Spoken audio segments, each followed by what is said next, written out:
In this video, I'm going to show you exactly how to download, install, and set up the official Claude AI desktop application on your Windows PC or laptop. First, open up your browser and search for Claude AI desktop app.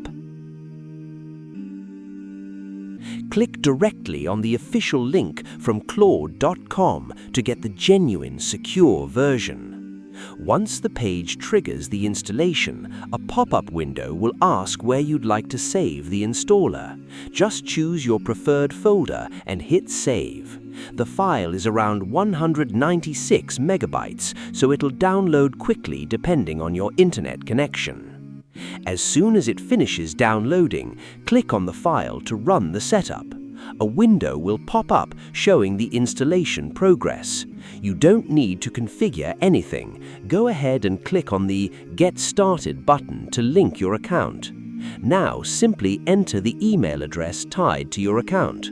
Claude will send you a secure sign-in link directly to your inbox. And click Sign in to Claude to securely authorize the desktop client. Confirm the browser prompt to jump back into the app. You now have a fully dedicated, high-performance workspace for Claude on your desktop. If this video made things easy for you, smash that like button and subscribe for more tech walkthroughs. Catch you next time.